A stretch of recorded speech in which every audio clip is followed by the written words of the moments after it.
Hello നമസ്കാരം, എല്ലാവർക്കും BM സിനിമാസിന്റെ home theatre വീഡിയോയിലേക്ക് സ്വാഗതം. അപ്പോൾ ഹോം തിയേറ്റർ എന്ന് പറയുമ്പോൾ ഒരുപാട് പേർക്ക് നമ്മുടെ വീഡിയോ കാണുന്നവർക്കെല്ലാം ആദ്യമായിട്ട് വീഡിയോ കാണുന്ന പല ആൾക്കാർക്ക് ഒരു ഡൗട്ട് ഉണ്ടാവും. ഹോം തിയേറ്റർ എന്നൊക്കെ പറയുമ്പോൾ ഒരുപാട് പൈസ ഒക്കെ ചിലവാക്കി ഉണ്ടാക്കുന്ന ഒരു സംഭവമല്ല, ഒരുപാട് പൈസ വേസ്റ്റ് അല്ല എന്നൊക്കെ പല ചിന്താഗതി ഉണ്ടാവും. അല്ലെങ്കിൽ ഒരുപാട് പേര് ബഡ്ജറ്റ് കൊണ്ട് ഈ ഒരു സ്പീഡിലേക്ക് വരാതെ ശങ്കിച്ച് നിൽക്കുന്ന ഒരുപാട് ആൾക്കാരുണ്ടാവും. അപ്പോൾ ഫസ്റ്റ് ഓഫ് ഓൾ ഞാൻ പറയട്ടെ, ഒരു മൂവി എന്ന് പറയുന്നത് എപ്പോഴും തിയേറ്റർ പ്രൊഡക്റ്റ് ആണ്.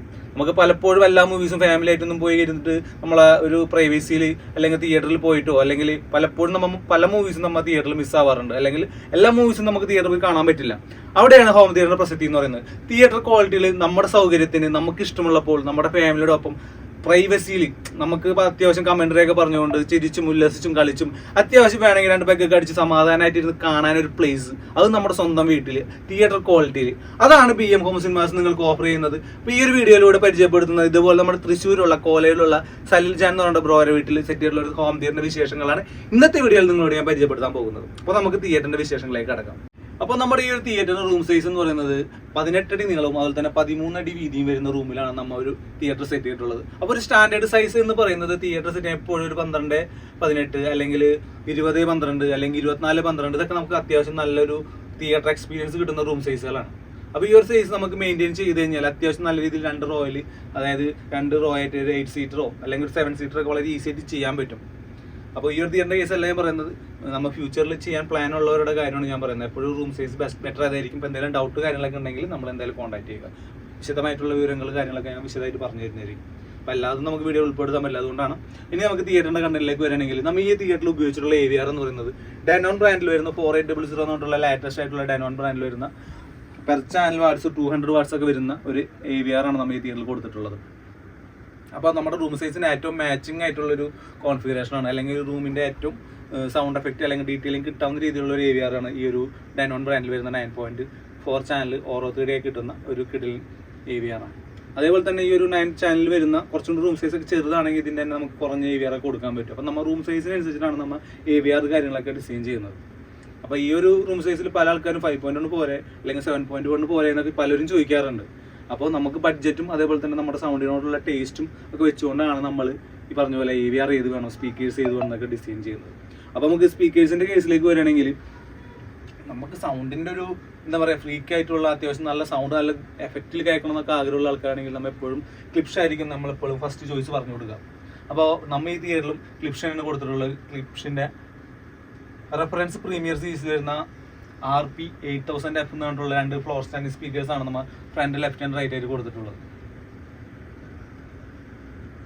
ഇനി നമുക്ക് സെൻട്രൽ സ്പീക്കറിലേക്ക് വരികയാണെങ്കിൽ RP സീരീസിൽ തന്നെ വരുന്ന RP404C2 എന്ന് പറഞ്ഞിട്ടുള്ള സെൻട്രൽ ചാനൽ സ്പീക്കറാണ് നമ്മൾ ഇതിൽ കൊടുത്തിട്ടുള്ളത്. കാരണം ഈ ഒരു തിയേറ്ററിന്റെ ലെങ്ത് വെച്ച് നോക്കുമ്പോൾ വളരെ ചെറുതാണ്, 18 അടി നീളം വരുന്നുള്ളൂ. അപ്പോൾ അതുകൊണ്ടാണ്, പിന്നെ ഓൾറെഡി നമ്മൾ ഒരു 2 ഫീറ്റ് തള്ളിയിട്ടാണ് ഫ്ലാറ്റ് നമുക്ക് ചെയ്തിട്ടുള്ളത്. അപ്പോൾ അതുകൊണ്ടാണ് നമ്മൾ ഈ ഒരു സെൻട്രൽ സ്പീക്കർ സജസ്റ്റ് ചെയ്തത്. ഇനി നമ്മൾ സറൗണ്ടിങ്ങിലേക്ക് വരികയാണെങ്കിൽ ക്ലിപ്ഷിൻ്റെ തന്നെ RP സീരീസിൽ വരുന്ന 500F എന്ന് പറഞ്ഞിട്ടുള്ള ഡോൾബി അറ്റ്മോസും അതുപോലെ തന്നെ ഓറോത്തിക്കൊക്കെ ബെസ്റ്റ് ആയിട്ടുള്ള സ്പീക്കേഴ്സാണ് നമ്മൾ ഇതിൽ കൊടുത്തിട്ടുള്ളത്. അപ്പോൾ 2 പെയർ നമ്മൾ ഇത് കൊടുത്തിട്ടുണ്ട്.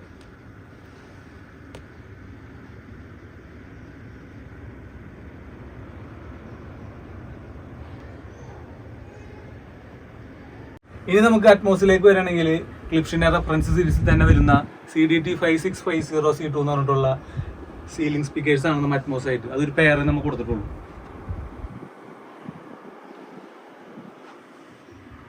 ഇനി ഫ്രണ്ട് ഹൈറ്റും സറൗണ്ട് ഹൈറ്റും നോക്കുകയാണെങ്കിൽ ക്ലിപ്ഷിൻ്റെ റെഫറൻസ് സീരീസ് വരുന്ന RP140SA എന്ന് പറഞ്ഞിട്ടുള്ള ഹൈറ്റ് സ്പീക്കറാണ് നമ്മൾ ഇത് അറ്റ്മോസും ഓറോത്തേടിക്കും വേണ്ടിയിട്ട് നമുക്ക് സ്പെഷ്യലൈസ്ഡ് വരുന്ന സ്പീക്കേഴ്സാണ്. ഇതാണ് നമ്മളിത് കൊടുത്തിട്ടുള്ളത്. അതിന് 2 പേർ നമ്മൾ കൊടുത്തിട്ടുണ്ട്, ഒന്ന് ഫ്രണ്ട് ഹൈറ്റും ഒന്ന് സറൗണ്ട് ഹൈറ്റും. ഇനി നമുക്ക് സബ് ഓഫേഴ്സിലേക്ക് വരികയാണെങ്കിൽ 2 സബ് ഓഫർ നമ്മൾ ഈ തിയേറ്ററിൽ കൊടുത്തിട്ടുണ്ട്. അപ്പോൾ പോൾക്കിൻ്റെ തന്നെ ഏറ്റവും ബെസ്റ്റ് ആയിട്ടുള്ള HDS10 എന്ന് പറഞ്ഞിട്ടുള്ള ആക്റ്റീവ് സബ് ഓഫർ 2 എണ്ണമാണ് നമ്മൾ ഇതിൽ കൊടുത്തിട്ടുള്ളത്.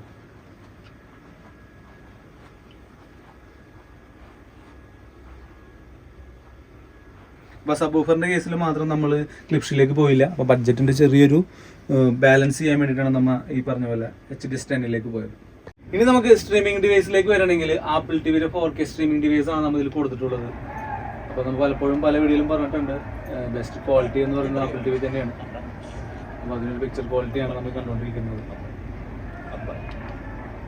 അപ്പോൾ ഒരു പ്രധാനപ്പെട്ട കാര്യം പറയാൻ പറഞ്ഞത്, ഇതിൽ നമ്മൾ യൂസ് ചെയ്തിട്ടുള്ള പ്രൊജക്ടർ ഇപ്പോൾ ബെൻക്യുവിൻ്റെ TK700 എന്ന് പറഞ്ഞിട്ടുള്ള പ്രൊജക്ടർ 4K പ്രൊജക്ടറാണ് നമ്മൾ ഇതിൽ കൊടുക്കുന്നത്.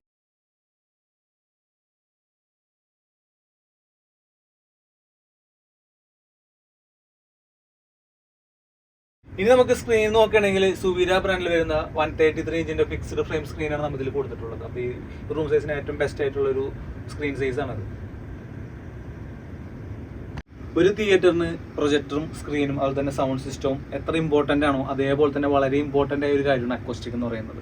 അപ്പോൾ ഇത്രയും വലിയൊരു സൗണ്ട് സിസ്റ്റം ഇത്ര വലിയ സ്പീക്കർ പാക്കേജും കാര്യങ്ങളൊക്കെ കൊടുത്താലും അതിൻ്റെ ഒരു എഫക്റ്റ് അതിൻ്റെ ഒരു ക്വാളിറ്റി നമുക്ക് കിട്ടണമെന്നുണ്ടെങ്കിൽ അതേപോലെ തന്നെ വളരെ പ്രധാനപ്പെട്ട അല്ലെങ്കിൽ വളരെ നല്ല രീതിയിൽ നമുക്ക് കൈകാര്യം ചെയ്യേണ്ട ഒരു ഡിപ്പാർട്ട്മെന്റ് കൂടിയാണ് അക്കോസ്റ്റിക് എന്ന് പറയുന്നത്. അപ്പോൾ നമ്മോട് ശരിക്കും സൗണ്ട് ട്രീറ്റ്മെന്റ് ആണ് ചെയ്തിരിക്കുന്നത്. അപ്പോൾ 3 ലെയർ അക്കോസ്റ്റിക് ആണ് നമ്മൾ ഓൾറെഡി ഇവിടെ ചെയ്തിട്ടുള്ളത്. ഫസ്റ്റ് ലെയർ ആയിട്ട് നമ്മൾ പറയുകയാണെങ്കിൽ എല്ലാ വീഡിയോയിലും പറയാറുണ്ട് 3 ലെയർ ആയിട്ട് വരുമ്പോൾ ഫസ്റ്റ് ലെയർ നമ്മൾ 1000 GSM പോളിഫൈബർ വൂളിൻ്റെ ഒരു റോ ചെയ്യും. അതിനുശേഷം നമ്മൾ പ്ലൈവുഡ് ചെയ്യും. അതിന് ശേഷമാണ് നമ്മൾ പാറ്റ് പാനൽസ് അപ്ലൈ ചെയ്യുന്നത്. അപ്പോൾ ഒരു 3 റോ അല്ലെങ്കിൽ 3 ലെയർ അക്കോസ്റ്റിക് ആണ് നമ്മൾ ഈ തിയേറ്ററിൽ ചെയ്തിട്ടുള്ളത്. അപ്പോൾ എന്തുകൊണ്ടാണെന്ന് ഞാൻ ഓൾറെഡി പറഞ്ഞു കഴിഞ്ഞു. അതുപോലെ തന്നെ നമ്മൾ സീലിംഗിൽ വരികയാണെങ്കിൽ നമ്മൾ എല്ലാ തിയേറ്ററിലും ചെയ്യുന്ന ഫാബ്രിക് സിസ്റ്റം തന്നെയാണ് ഇവിടെ യൂസ് ചെയ്തിട്ടുള്ളത്.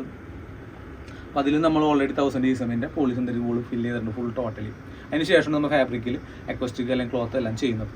ഇത് നമ്മൾ ഫ്ലോറിങ്ങിലേക്ക് വരികയാണെങ്കിൽ ലൂപ്പ് ഫയലിൻ്റെ പ്രീമിയം ആയിട്ടുള്ള ഗ്ലോസി ടൈപ്പിൽ വരുന്ന റെഡ് കാർപ്പറ്റാണ് നമ്മൾ ഇതിൽ യൂസ് ചെയ്തിട്ടുള്ളത്. അത്യാവശ്യം നല്ല കംഫർട്ടായിട്ടുള്ള ഒരു 5 to 6 mm കാർപ്പറ്റും അതിന് താഴെ നമ്മൾ 8 mm പോളി ഫോമും ഫില്ല് ചെയ്തിട്ടുണ്ട്. ഇനി നമുക്ക് ചെയറിൻ്റെ സൈഡിലേക്ക് വരികയാണെങ്കിൽ 4 ചെയേഴ്സാണ് നമുക്ക് ഈ തിയേറ്ററിൽ കൊടുത്തിട്ടുള്ളത്. കാരണം കസ്റ്റമർ 4 ആവശ്യമുള്ളൂ എന്ന് പറഞ്ഞു. അപ്പോൾ 4 ചെയേഴ്സാണ് നമ്മൾ ഓൾറെഡി സെറ്റ് ചെയ്തിട്ടുള്ളത്. അപ്പോൾ അതിൽ 2 നമ്മൾ മോട്ടറൈസ് റിക്ലൈനറാണ് കൊടുത്തിട്ടുള്ളത്. അതേപോലെ തന്നെ 2 നമ്മൾ പുഷ് ബാക്കാണ്. അപ്പോൾ ഈ ഒരു മോട്ടറൈസിൻ്റെ സെയിം പാറ്റേണിൽ വരുന്ന പുഷ് ബാക്ക് ചെയർ 2 നമ്മൾ കൊടുത്തിട്ടുള്ളത്. അപ്പോൾ ഈ ഒരു തിയേറ്റർ ശ്രദ്ധിച്ച് നമുക്ക് മനസ്സിലാവാൻ പറ്റും നമ്മുടെ ഡോറിൻ്റെ പൊസിഷൻ വരുന്ന ബാക്ക് സൈഡിലാണ്. അപ്പോൾ അതുകൊണ്ട് നമ്മൾ ഈ ഒരു സ്പേസ് ഇവിടെ ഇട്ടുകൊണ്ട് ഈ 2 മോട്ടറൈസ്ഡ് റിക്ലൈൻ ചെയർസ് ഏകദേശം സെൻട്രൽ വരുന്ന രീതിയിലാണ് പ്ലേസ് ചെയ്തിരിക്കുന്നത്. അതേപോലെ തന്നെ 2 സൈഡിലായിട്ടാണ് നമ്മൾ പുഷ് ബാക്ക് ചെയറും പ്ലേസ് ചെയ്തിരിക്കുന്നത്. അപ്പോൾ നമ്മുടെ ഈ ഒരു തിയേറ്റർ നിങ്ങൾക്ക് എല്ലാവർക്കും ഇഷ്ടപ്പെട്ടു എന്ന് വിശ്വസിക്കുന്നു. അപ്പോൾ ഇന്നത്തെ ആ വീഡിയോ ഇവിടെ അവസാനിപ്പിക്കുകയാണ്. അതിന് മുമ്പായിട്ട് നിങ്ങളോട് എനിക്ക് പറയാനുള്ളത്, എല്ലാവർക്കും ആഗ്രഹം ഉണ്ടാവും തിയേറ്റർ ചെയ്യണം എന്നുള്ളത്. അപ്പോൾ പലർക്കും ബഡ്ജറ്റ് കൊണ്ടാണ് പലരും ഇതിൽ നിന്ന് പിന്തിരിഞ്ഞ് നിൽക്കുന്നത്. ബഡ്ജറ്റ് ഏതുമായിക്കോട്ടെ BM ഹോം സിനിമാസ് എന്ന് നിങ്ങളോടൊപ്പം ഉണ്ടായിരിക്കും. അപ്പോൾ ഏത് ബഡ്ജറ്റ് ആയാലും ചെറുതായാലും വലുതായാലും തീർച്ചയായും നമ്മൾ തിയേറ്റർ സെറ്റ് ചെയ്യുന്നതായിരിക്കും. അപ്പോൾ നിങ്ങളുടെ നിർദ്ദേശങ്ങളും അഭിപ്രായങ്ങളും കമൻറ്റായി രേഖപ്പെടുത്തുക. നമുക്ക് പറ്റാവുന്ന എല്ലാ കമൻസിനും നമ്മൾ തീർച്ചയായിട്ടും മറുപടി തരുന്നതായിരിക്കും. വീഡിയോ ഇഷ്ടപ്പെട്ടാൽ തീർച്ചയായും ലൈക്ക് ചെയ്യുക. മറ്റുള്ളവർക്ക് കാണാൻ കൂടി ഒന്ന് വീഡിയോ ഒന്ന് ഷെയർ ചെയ്തോളാം. അപ്പോൾ മറ്റൊരു കിടിലൻ തിയേറ്ററിൻ്റെ വിശേഷങ്ങളുമായി നമ്മളെ വീണ്ടും കണ്ടുമുട്ടുന്നവരേക്കും സൈനിങ് ഓഫ് ഭാഗ്യരാജ്.